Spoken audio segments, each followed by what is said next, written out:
Hi, Deadlock's here again for the Rockout 600, because Rockout with your Lockout has reached 600 subscribers. Now, this isn't really an entry because I don't want to win, but I thought I'd do a video anyway where he said to give a shout out, so I'm going to go for Random Jim, who, as well as doing a bit of lock sport, a bit of cuff stuff, does fantastic leather work.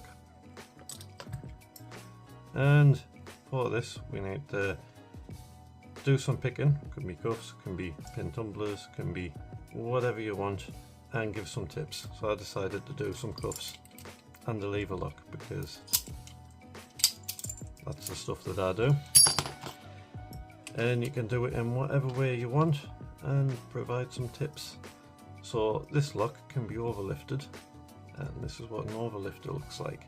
Although I did originally make this for this lock, I did cut it shorter for a reason that I cannot remember.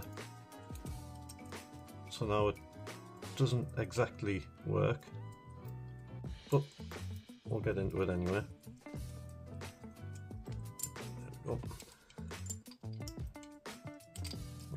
There we go.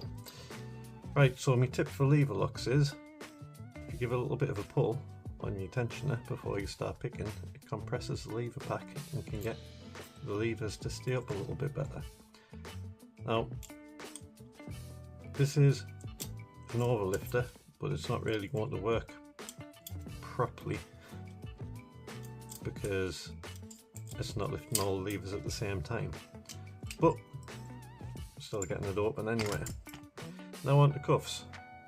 Now I want to just shim out of these, but my tip is a little bit of a pawl press, so just by squeezing the cuff in a little bit can help in lots of ways. If you're picking through the keyway, it lowers the pawl a touch and it might be easier to grab.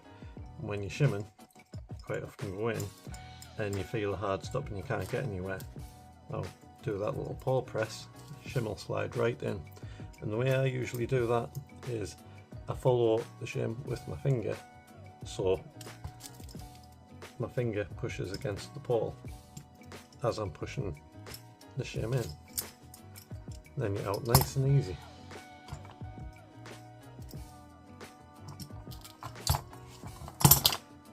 I also said to rock out, I would show some of my lever lock tools. That is actually going to be a tensioner because I lost my cruiser tensioner. I don't know where it went. But basic wires pretty much just look like these. You can just have a little bend in so you can lift those levers up.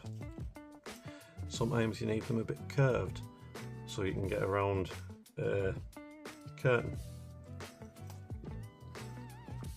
The tensioner is the more difficult bit to make, and this one was actually made out of the key for this lock, of which I have two. And you can literally see all that you have to do to make a cut down key tensioner is remove everything that is not a tensioner. It is that simple.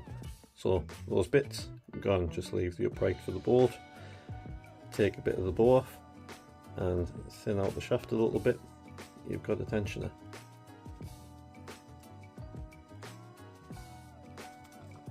There is a bit of a thing with lever locks though, and if you get into them you end up making a lot of tools because you end up with tensioners different sizes for different jobs, and you end up with loads of them and lots of different wires as well.